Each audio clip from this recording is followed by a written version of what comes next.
अगर आपको पता चले कि आप ब्रॉट टू बाय बैद्यनाथ काऊ घी। बैद्यनाथ काऊ घी विश्वास मां का आयुर्वेदिक शास्त्रों के अनुसार पंचतंत्र को सुधारने में लाभकारी। क्या कांग्रेस में अंदर खाने चल रहा है? 2024 में वो क्या नैरेटिव लेकर जाएंगे?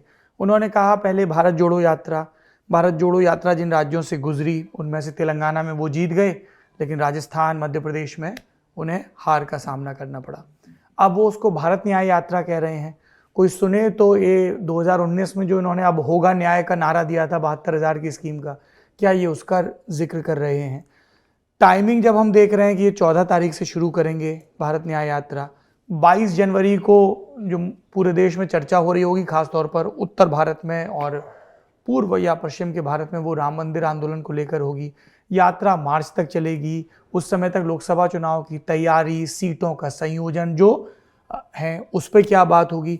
बार बार राहुल गांधी कह रहे हैं हम आरएसएस की विचारधारा से लड़ेंगे।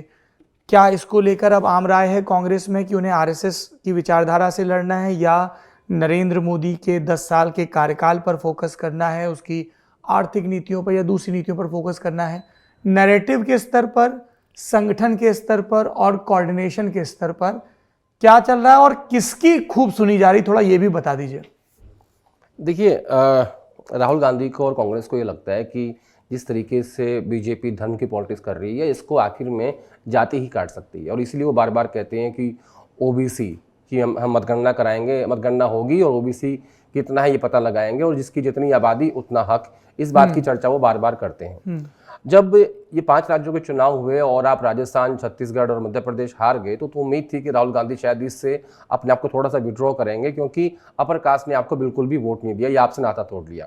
लेकिन उन्होंने ऐसा नहीं किया। उन्होंने नागपुर की रैली में भी इस बात का जिक्र किया ओबीसी का, और उससे पहले पार्लियामेंट जब वो गए थे वहाँ भी इस बात का जिक्र किया था कि नहीं, मैं ओबीसी की बात पे अड़ा रहूंगा और मैं इस मुद्दे से पीछे नहीं हटूंगा। आपने देखा होगा 19 के चुनाव में राहुल गांधी ने राफेल की बात करी और राफेल से पीछे नहीं हटे, और बालाकोट की एक स्ट्राइक ने उन सबको पूरा धो दिया।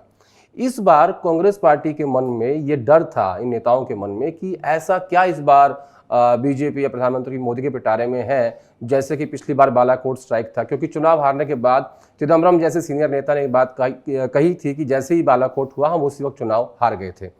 तो इस बार अभी तक उनको ये लग रहा है कि शायद इनका जो 24 का बालाकोट है वो राम मंदिर है। तो ऐसे में कि उत्तर भारत में इसका ज़्यादा असर हो सकता है, लेकिन दक्षिण भारत में इतना असर नहीं होगा।